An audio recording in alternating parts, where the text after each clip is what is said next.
Hi everybody, I wanted to show you real quick on how to create a WebtoLead form. It's quite simple, but there are a few things that you have to do first. So the first thing you do is you go into your object manager to your lead object. Now mine, you can see at the top, has been renamed to RSVP, but it is still my lead object.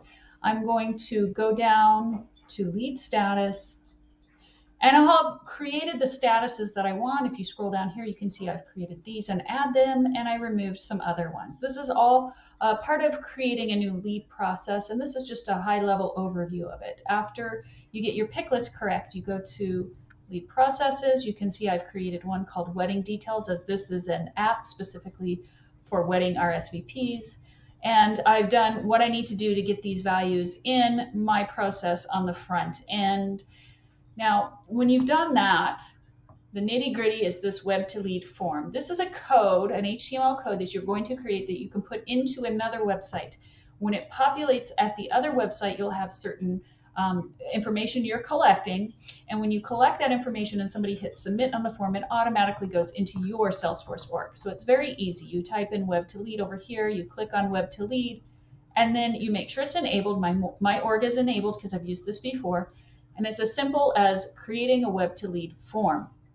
Once you hit that button, you're going to choose what you want in your form. So for my form, I don't want company, state, or city, so I'm going to remove those, but I do want an attending option. This is them saying yes or no if they're going to attend the wedding. And then food and music choice I did want as part of my wedding.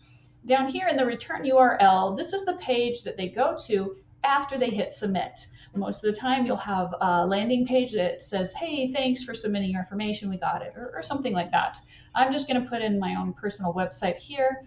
This is a personal website that I'm going to enter the code into, so I don't need the CAPTCHA. I don't need to worry about security. And then all I do is I hit generate, and I have this box that has a code. This entire code, I will copy it out, and I will place it in my website. Now, depending on the website you're using, they all do it differently. Wix has an embed code that you can put in, and WordPress has a text function on the back end. Wherever you put it, once you populate that code in and look at it, it will show a form, and the form has the information that I put that I wanted in it with a submit button.